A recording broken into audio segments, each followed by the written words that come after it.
In this video, we will be tasting and talking about batch 110 of the EcoCha Tea Club, a Qi Lai Shan High Mountain Oolong tea from Taiwan.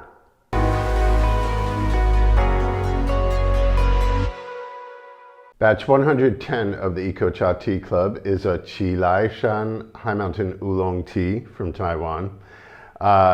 Qi Lai Shan, Qi Lai Mountain, is just south, maybe a little southeast of He Shan, and just further north of that is Lai Shan.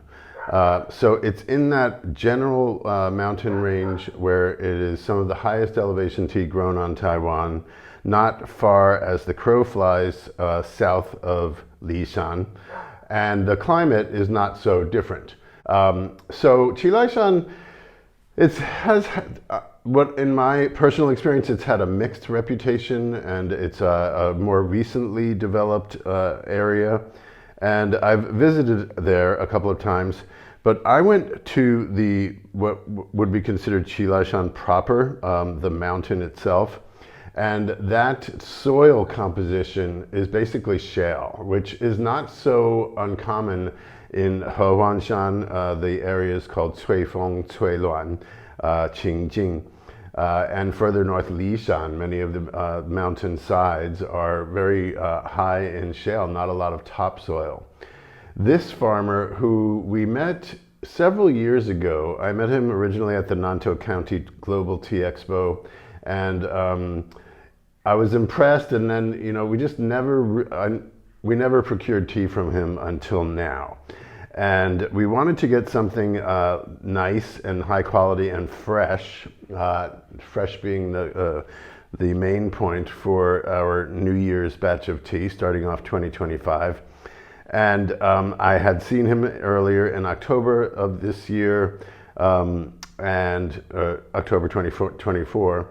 And yeah, so I called him up and I asked him to send some samples of his winter tea. And after tasting it, thinking like we should have been working with this guy before now, I went to visit him and heard his story a bit. And he's a very earnest and modest guy. And he has a fertilizer business before, I believe, he started managing the farm that this tea comes from, that specializes in producing fertilizer for tea production. So yeah, I think he's got a good grip on tea farming overall, and particularly to manage the soil. The soil on his farm is really nice looking. They call it heirang or heiturang, black soil. So that area, so his farm is across a valley that was a famous hot spring resort called Lushan.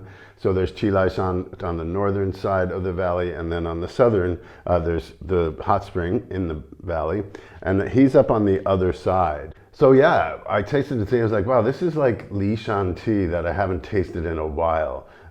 It's oxidized, but it's very delicately oxidized. This is a winter tea, and it still has a lot of floral aromatic profile to it. I was getting something even sweeter than floral when I was smelling the leaves while brewing the tea. I thought of almond essence or almond crescent cookies. It was that kind of sweet and very distinct, but a lot of floral notes, herbal notes going through the brew. And the flavor of the tea is solid and interesting and complex, but very smooth and balanced. And speaking of flavor, I need a sip.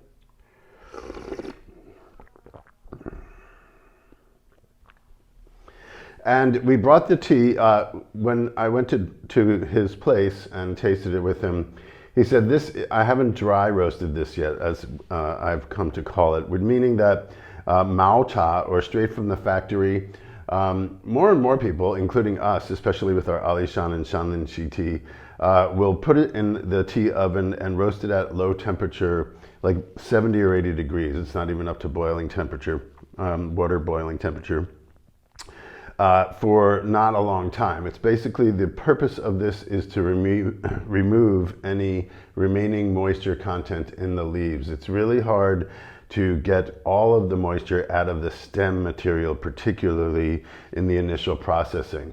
because you'll dry the leaf material too much trying to do it. But after the leaves are fully processed and they sit in, or they settle in a vacuum sealed bag for a few weeks, or even several days is good enough, that moisture redistributes. So it comes out of the core of the stem and starts being pulled into the more of the surface area of the leaf.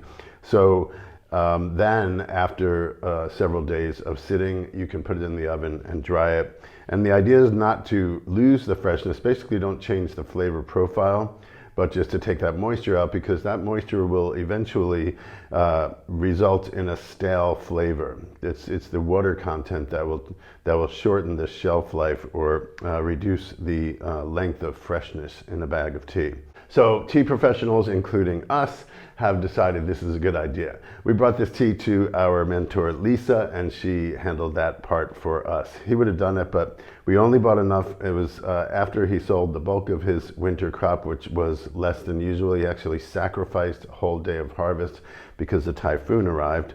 This was harvested. This is his second day of harvest, and then the typhoon arrived and he couldn't harvest again.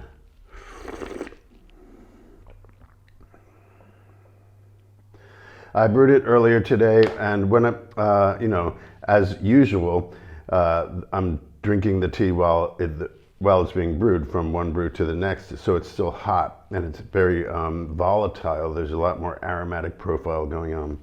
In this situation, the tea has cooled to room temperature, and that is a benefit in terms of getting the fuller flavor profile and a little bit less of the aromatic profile. For me, the aromatic profile is most apparent and expressive when the leaves are brewing, and you can smell the leaves when they're still effervescing, so to speak.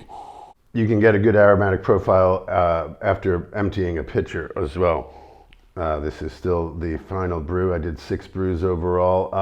The specs on brewing here, I remeasured this pot. I think I've called it 180 mils. It actually fits 200 milliliters when it's empty. When you put the dry leaves in there, that's a different story. So let's call it a 200 milliliter capacity pot. I went for approximately 1:15 ratio leaves to water. So that means 13.5 grams of tea in the teapot, and brewed it basically at boiling temperature right out of the kettle. The first brew I did for 60 seconds, the second brew 50, went down 10 seconds because the leaves are reconstituted and really ready to go. Third brew back up to 60, and then fourth brew 70, fifth brew 80 seconds, and the sixth brew 90 seconds. I'm going to do a sweep and see what I can notice from brew to brew now.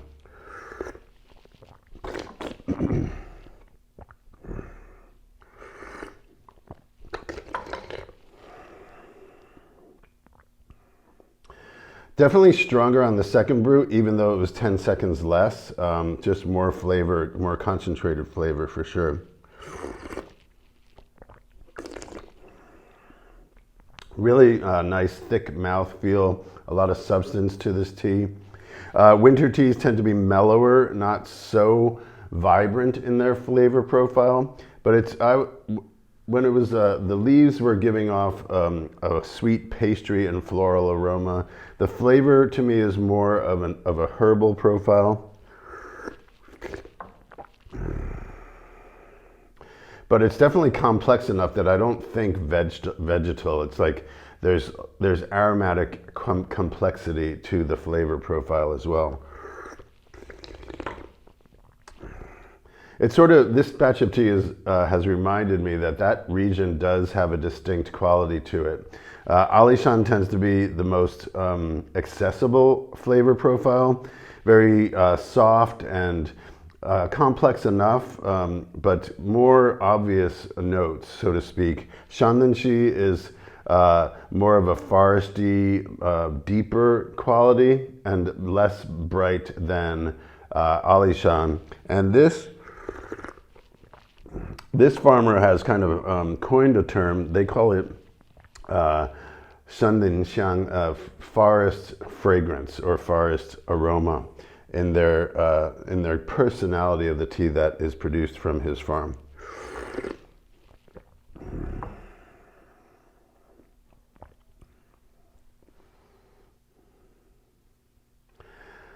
Balanced, fresh, very nice composition. It's kind of integrated and not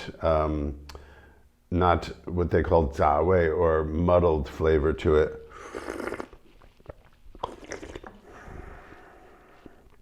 Fifth brew, a little more astringency, but a little more pop to it as well. So it's going from a sweeter, mellower kind of composite brew to a bit more of a dynamic astringent brew, fourth and fifth. Holding out overall, it's not getting weaker.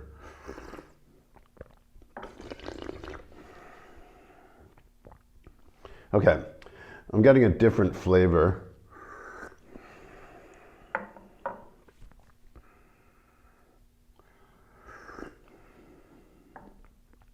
Yeah, I'd say toward the end, the fifth and sixth brews are a little bit like raw herbal flavor. It's distinct, and there's definitely a lot of flavor there. It has lost its kind of sweeter, thicker qualities in the first 3 or 4 brews. I'm gonna, let's see here. This is a combination of the first through the fifth brew.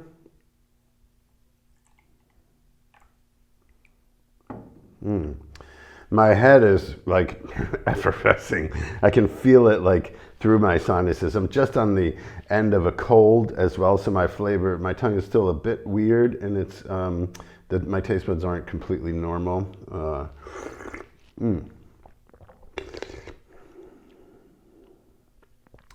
This is warmer than the individual cups. It's got a lot of substance. Yeah, with that last sip, I felt like, okay, I'm gonna perspire now. Like I just downed a good amount of tea. I might take off if I start lifting off the chair. Don't be surprised. That's a lot of high mountain tea to imbibe in a short amount of time. But what else is new? So Qi Lai Shan, yeah, it's a beautiful. It's kind of like deep in the mountains valley. I haven't been up there in at least a few years, so this spring it's definitely going to be on the agenda. The leaves, this was picked on October 28th, and so for that area, that's close to the end of the season. He's at an elevation that's a little lower than other Qi Lai farms, and that's a good thing specifically for the soil. And it's another mountain, it's like I said, it's across the valley.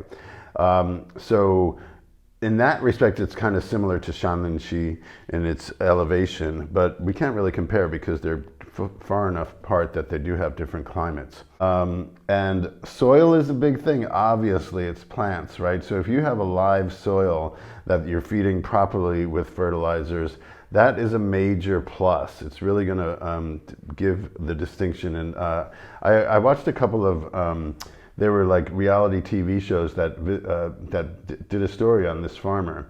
And that's what he talked about a lot, is like, this is our soil, and I'm a professional fertilizer producer. I truly believe that I manage my soil more professionally or with more knowledge than most farmers. So I can believe that after visiting him and seeing his fertilizer factory and all that. The leaves have been processed with skill. He's I would say more of an old school farmer, or at least in the sense like our area here, Shanlinshi, the Lugu farmers that I'm most familiar with, they like to push the oxidation a little more, bring it down from that real green, fresh character to a mellower, more substantial but more subtle profile. And the dry leaves also very uniform, really pretty. The rolling is nicer than a lot of rolling these days. You can see a lot of the stems protruding, so that means the stems haven't been wrapped inside the leaf as a result of what they use, a compactor now to get the leaves into the shape more than rolling. That's just an evolution, so to speak, or a transition of the production methods that have become most common. It looks like these guys The last stage of it is actually putting the leaves in the cloth, wrapping it into a cloth ball and rolling it, which is more labor intensive, but it preserves the integrity of the tea. The leaves don't get pulverized as much as they do if it were done all with the compacting machine. So, the Qi Lai Shan to kick off 2025. It's also the month that we will be celebrating the Lunar New Year at the end of January. So you should have received a little gift from us.